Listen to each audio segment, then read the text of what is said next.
बिस्मिल्लाहिर्रहमानिर्रहीम। नाज़रीन, मैं हूँ इमरान याकूब ख़ान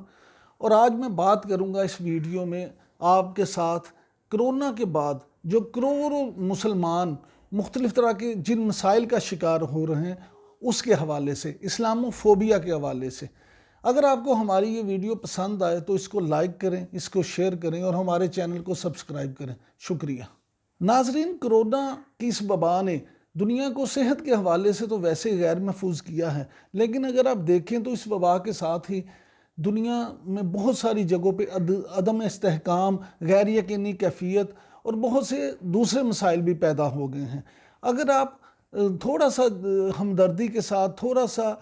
इंसानियत के नाते और थोड़ा सा हसासियत के साथ जायज़ा लें तो आपको नज़र आएगा कि इस वबा के दौरान करोड़ों इंसान अदम इस्तेहकाम का, अदम तहफ़्फ़ुज़ का शिकार हैं। अगर हम ख़ास तौर से दुनिया भर के मुसलमानों की बात करें तो उनमें आपको ऐसा नज़र आएगा कि जैसे शायद इस वबा की आड़ में, इस कोरोना की बीमारी की आड़ में मुसलमानों को एक अजीब तरह के इंतकाम का निशाना बनाया जा रहा है। सबसे पहले अगर हम भारत की बात करें तो आप देखें वहाँ पे हुक्मरान जमात बीजेपी जो मुसलमानों के साथ सलूक कर रही है, वहाँ पे हिंदुआता जो अपने अज़ाइम, नापाक अज़ाइम पूरा करने के लिए मुसलमानों को तशद्दुद का निशाना बना रहे हैं, वहाँ पे इस वबा को ये कहा गया, जब मार्च में वहाँ पे तबलीगी इज्तिमा हुआ तो इसको कहा गया कि ये एक ऐसा वायरस है जो मुसलमानों ने फैलाया है। इस वायरस को तबलीगी वायरस तक का नाम दिया गया, इस बीमारी को वायरस टेररिज्म का नाम दिया गया।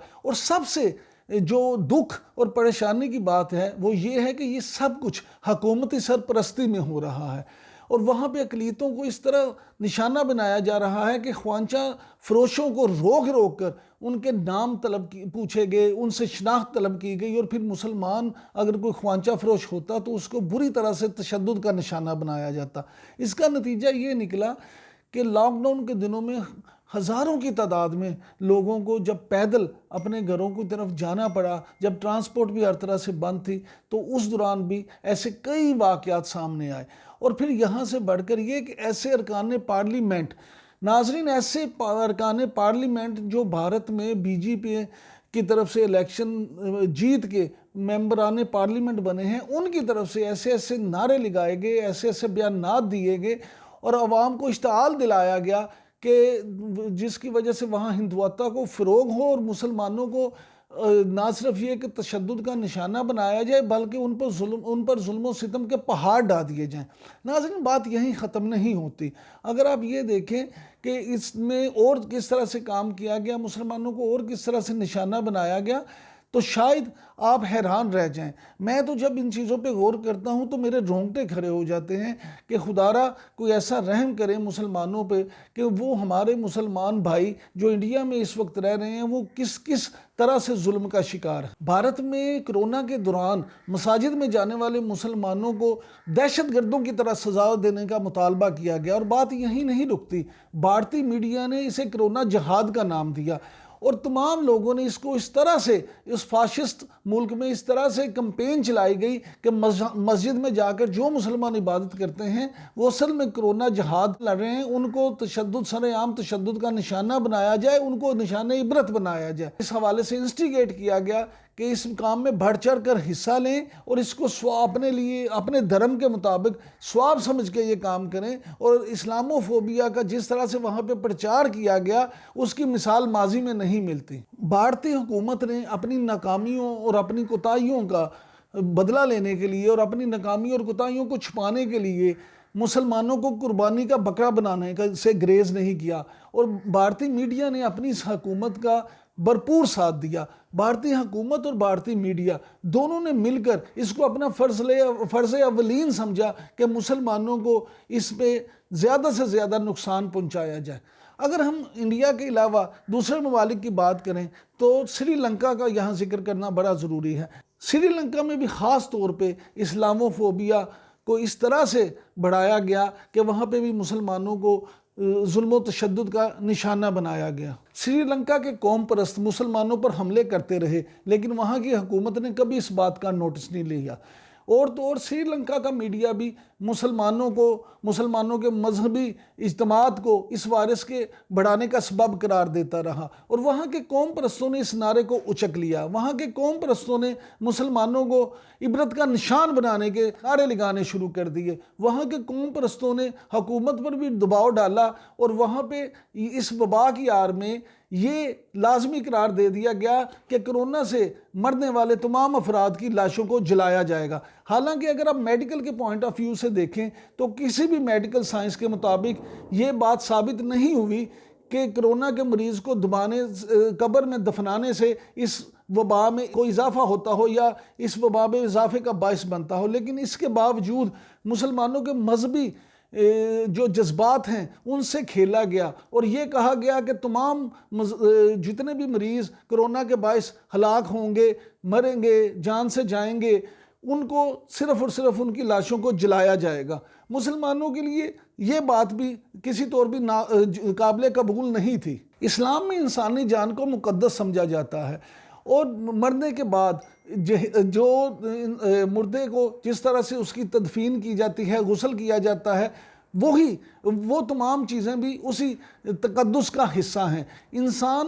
अगर आप देखें तो इंसानियत में इसकी मिसाल नहीं मिलती, जिस तरह इस्लाम में एक इंसान के कत्ल को पूरी इंसानियत का कत्ल करार दिया गया है। लेकिन इस तरह के फ़ैसले करके श्रीलंका में भी मुसलमानों के मजहबी जज्बात से खेला गया, मुसलमानों के इज्तिमात को इस बीमारी, इस वबा में इजाफे का बायस करार दिया गया, और मुसलमानों को हर तरह से दबाने की, झुकाने की और हत्ता के ख़त्म करने की कोशिशें की गई। नाजरीन, भारत और श्रीलंका मुस्लिम दुश्मन पॉलिसियों में अकेले ही नहीं, अगर हम अपने दोस्त चीन की बात करें तो वो भी इस हवाले से किसी से भी कम नहीं है। चीन में 10 लाख मुसलमानों को कैंपों में रखा गया। अक़वाम मुत्तहिदा इन कैंपों को हरासती कैंप करार देता है, जबकि चीन इन्हें री एजुकेशन कैंप करार देता है। लेकिन मुझे आप ये बताएं कि अगर कोरोना में ये कहा जाता है कि इस बीमारी में इकट्ठे लोगों को नहीं रखना चाहिए, लोगों का कहीं इज्तिमा नहीं करना चाहिए, तो क्या इन कैंपों में इकट्ठे लोग रखने से, मुसलमानों को इकट्ठा रखने से ये वबा नहीं फैलेगी? क्या दुनिया भर में मुसलमानों के लिए अलग कानून है और उनकी अपनी आबादियों के लिए, अपने मज़ाहिब के लोगों के लिए अलग कानून है? नाज़रीन, इस्लामोफोबिया का रुझान दुनिया में इस तरह से ख़तरनाक हद तक बढ़ता जा रहा है कि इस पे अक़वाम मुत्तहिदा को भी नोटिस लेना पड़ा, और अक़वाम मुत्तहिदा के सेक्रेटरी जनरल ने ये कहा कि इस्लाम में कोरोना की आड़ में जिस तरह से इस्लाम को निशाना बनाया जा रहा है, इसमें हमें बड़ी तशवीश है। और अक़वाम मुत्तहिदा के सेक्रेटरी जनरल ने पाकिस्तान से भी ये अपील की कि इस सिलसिले में अक़वाम मुत्तहिदा की मदद की जाए ताकि पूरी दुनिया में इस्लामोफोबिया को किसी तरह से रोका जा सके। नाज़रीन, यहाँ पे बर्मा का जिक्र करना भी बड़ा ज़रूरी है। आप देखिए रोहिंग्या मुसलमान बर्मा में किस तरह से जुल्म व सितम का शिकार हैं, और अगर आप देखें कि बांग्लादेश में और भारत में जिस तरह से इन रोहिंग्या मुसलमानों को कैंपों में रखा गया और जिस हालत ज़ार में वो अपनी ज़िंदगी गुजार रहे हैं, क्या उस तरह से ये बीमारी नहीं बढ़ेगी? इसके अलावा जो सलूक वहाँ पे मुसलमानों के साथ किया जा रहा है, क्या पूरी दुनिया को ये मुजालिम नज़र नहीं आते? नाज़रीन, इस सारी सूरत हाल को देखें तो ऐसा लगता है कि पूरी दुनिया में तमाम मुस्लिम दुश्मन हुक्मरान और नस्ल परस्त हुक्मरान इस वबा को मुसलमानों के ख़िलाफ़ हथियार के तौर पे इस्तेमाल कर रहे हैं। मेरा इस वक्त मुतालबा अक़वाम मुत्तहिदा से और उनके सेक्रेटरी जनरल से ये है कि ये बात सिर्फ आप अपने बयानात तक ही महदूद ना रखें, बल्कि खुदारा पूरी दुनिया के